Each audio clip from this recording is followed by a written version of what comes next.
Hello আমার গল্পপ্রিয় বন্ধুরা, কেমন আছো সকলে? আশা করছি অনেক ভালো আছেন। তো বন্ধুরা, আমি মোহিনী আজ তোমাদের শোনাবো দারুণ একটি গল্প। তাই হেডফোন কানে লাগিয়ে বসে পড়ে যাও। গ্রামের নাম রূপপুর। দিগন্তজোড়া সবুজ ধান খেয়ে তার মেঠো পথের ধারে ফুটে থাকা বুনো ফুলের শান্তিতে ঘেরা এক জগৎ। এই গ্রামেরই এক প্রান্তে থাকত মোহিনী। টানা টানা চোখ, ঘন কালো চুল আর শ্যামলা মুখে এক অদ্ভুত মায়া নিয়ে সে ছিল যেন গ্রামেরই প্রতিচ্ছবি। সরল, সুন্দর আর শান্ত। তার বাবা হরিপদ দিনমজুরের কাজ করতেন, আর মা লক্ষ্মী পরের বাড়িতে কাজ করে কোনো মতে সংসার চালাতেন। অভাব তাদের নিত্যসঙ্গী হলেও মোহিনীর চোখে ছিল একরাশ স্বপ্ন। প্রতি রাতে দাওয়ায় বসে সে যখন দূরের শহরের টিমটিমে আলো দেখত, তখন তার মনটা ডানা মেলে উড়াল দিত। সে ভাবত ওই আলো ঝলমলে শহরে জীবনটা কতই না অন্যরকম। কিন্তু সেই স্বপ্নময় জীবনে হঠাৎই কালো মেঘ ঘনিয়ে এলো। মোহিনীর বাবা হরিপদ কঠিন অসুখে শয্যাশায়ী হলেন।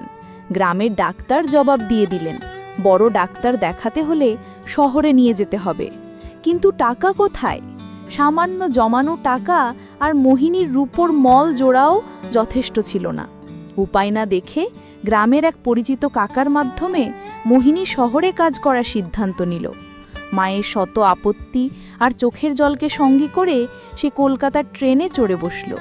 জানালার বাইরে সোনালু গ্রামটা যখন একটু একটু করে মিলিয়ে যাচ্ছিল, তখন তার বুকটা ভয়ে আর উত্তেজনায় কাঁপছিল।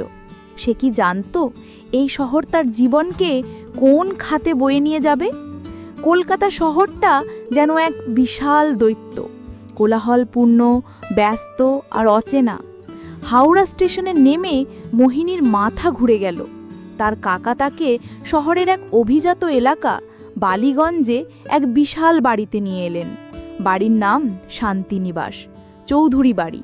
বাড়ির কর্ত্রী মিসেস শর্মিলা চৌধুরী ছিলেন একজন রাশভারী মহিলা। তিনি মোহিনীকে আপাদমস্তক মেপে নিয়ে বাড়ির কঠিন নিয়মকানুন বুঝিয়ে দিলেন। ঘর মোছা, বাসন মাজা থেকে শুরু করে রান্নাঘরে সাহায্য করা সবই করতে হবে। মাইনে সামান্য হলেও অসুস্থ বাবার মুখটা মনে করে মোহিনী সবকিছু মেনে নিল। চৌধুরী পরিবারে কর্তা মিস্টার অমিতাভ চৌধুরী, তার স্ত্রী শর্মিলা এবং তাদের একমাত্র ছেলে রাহুল থাকত। রাহুল তখন বিলেত থেকে ছুটিতে বাড়ি এসেছিল। প্রথম কয়েক মাস মোহিনীর খুব কষ্টে কাটল। শহরের জীবনের সাথে মানিয়ে নিতে তার ভীষণ অসুবিধে হচ্ছিল। গ্রামের সেই শান্ত পরিবেশের জন্য মন কেমন করত। মিসেস চৌধুরীর কড়া শাসন আর অন্য কাজের লোকেদের টিপ্পনি ছিল তার নিত্যসঙ্গী। এই কঠোর রুটিনের মধ্যেই এক পশলা বৃষ্টির মতো তার জীবনে এলো রাহুল। সে ছিল তার বাবা মায়ের থেকে সম্পূর্ণ আলাদা, শান্ত, ভদ্র এবং কিছুটা একাকী। একদিন সন্ধ্যায় বাগানে কাজ করার সময় হঠাৎ কালবৈশাখী ঝড় উঠলে মোহিনী বারান্দায় আশ্রয় নেয়। সেখানেই দাঁড়িয়ে বৃষ্টি দেখছিল রাহুল। মোহিনীকে দেখে সে মৃদু হেসে তার নাম জিজ্ঞেস করে। সেই প্রথম চৌধুরী বাড়িতে কেউ তার সাথে এত সুন্দর করে কথা বলল। এরপর থেকেই তাদের মধ্যে ধীরে ধীরে কথা শুরু হলো। রাহুল তাকে বই এনে দিত, তার সাথে গ্রামের গল্প শুনত, নিজের একাকী জীবনের কথা বলতো। মোহিনী রাহুলের মধ্যে এমন একজনকে খুঁজে পেল যে তাকে শুধু কাজের মেয়ে হিসাবে নয়, একজন মানুষ হিসেবে সম্মান করত। নিজের অজান্তেই মোহিনীর মনে রাহুলের জন্য এক বিশেষ জায়গা তৈরি হতে শুরু করল। তাদের সম্পর্কটা গভীর হতে বেশি সময় লাগল না। রাতের নিস্তব্ধতায় তারা লুকিয়ে দেখা করত। রাহুল তাকে গিটার বাজিয়ে গান শোনাত, তার বিলেতের গল্প বলতো। একদিন রাতে আবেগের এক মুহূর্তে রাহুল মোহিনীর হাত ধরে বলল, মোহিনী, আমি জানি না এটা কিভাবে হলো, কিন্তু আমি তোমাকে ভালোবেসে ফেলেছি।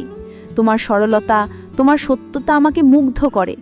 আমি জানি আমাদের মধ্যে অনেক তফাৎ, কিন্তু ভালোবাসা তো কোনো বাধা মানে না।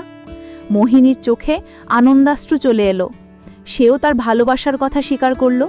সেই রাতে তারা একে অপরকে প্রতিশ্রুতি দিল, কোনোদিন একে অপরকে ছেড়ে যাবে না। তাদের ভালোবাসা আরও গভীর হলো।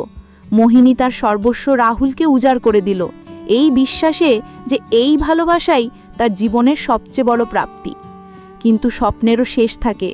রাহুলের ছুটি শেষ হয়ে আসছিল এবং তার আচরণেও পরিবর্তন আসতে শুরু করলো। সে আগের মতো আর সময় দিত না, বন্ধুদের সাথে পার্টিতে ব্যস্ত থাকত।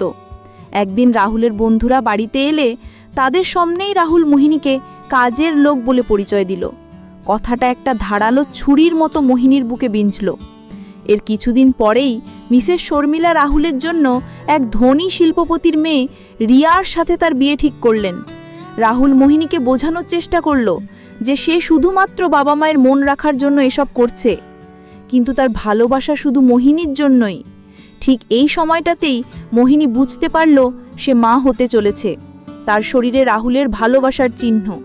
সে ভেবেছিল এই খবরটা শুনে হয়তো রাহুল সব বাধা অগ্রাহ্য করে তাকে গ্রহণ করবে, কিন্তু তার ভাবনা ভুল ছিল। এক রাতে যখন সে রাহুলকে এই খবরটা দিল, তখন রাহুলের মুখ ভয়ে ফ্যাকাশে হয়ে গেল। সে চিৎকার করে বলল, এটা অসম্ভব, এই সন্তানের সাথে আমার কোনো সম্পর্ক নেই। তুমি একটা কাজের মেয়ে, আর তোমার জায়গাও সেখানেই।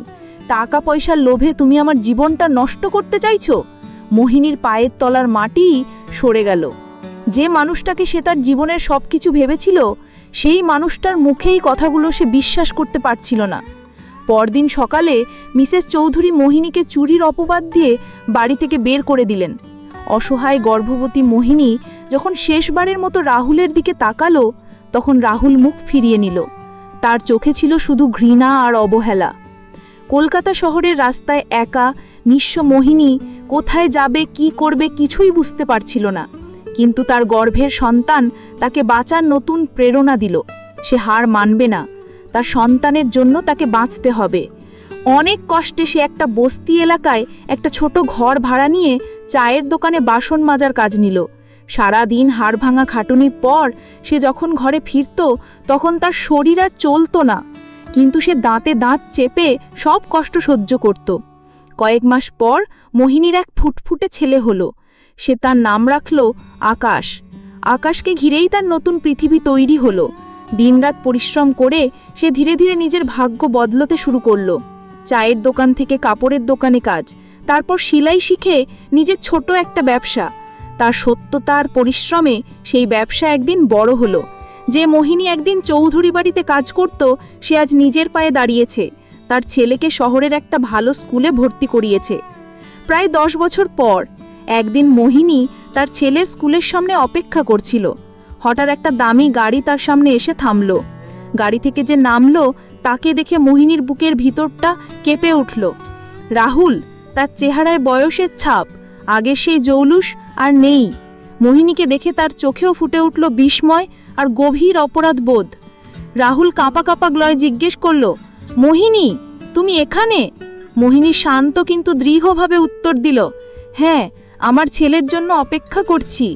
ঠিক তখনই আকাশ দৌড়ে এসে মোহিনীকে জড়িয়ে ধরে বলল, মা চলো বাড়ি যাই। রাহুল অপলক দৃষ্টিতে আকাশের দিকে তাকিয়ে থাকল। তার চোখ দিয়ে জল গড়িয়ে পড়ল। সে ফিসফিস করে জিজ্ঞেস করল, ও কি আমার? মোহিনী তাকে কথা শেষ করতে দিল না। সে আকাশের মাথায় হাত রেখে বলল, না, ও শুধু আমার ছেলে, আমার আকাশ। ওর পরিচয়ের জন্য কোনো চৌধুরী পদবীর দরকার নেই। এই বলে মোহিনী তার ছেলের হাত ধরে নিজের নতুন জীবনের পথে এগিয়ে গেল। পেছনে পড়ে রইল রাহুল, তার অসম্পূর্ণ ভালোবাসা আর একরাশ অনুশোচনা নিয়ে। মোহিনী সেদিন বুঝতে পেরেছিল সে রাহুলকে হারিয়ে আসলে নিজেকে খুঁজে পেয়েছে। যে ভালোবাসা আত্মসম্মান কেড়ে নেয় তা ভালোবাসা নয়। রূপপুর গায়ে সেই সহজ সরল মেয়েটি আজ শহরের বুকে এক স্বনির্ভর শক্তিশালী নারী, যার পরিচয় তার নিজের কর্মে, তার মাতৃত্বে। বন্ধুরা, আজকের গল্পটি এই পর্যন্তই। দেখা হচ্ছে আগামী নতুন কোনো ভিডিওতে। ততক্ষণ সবাই ভালো থাকবেন।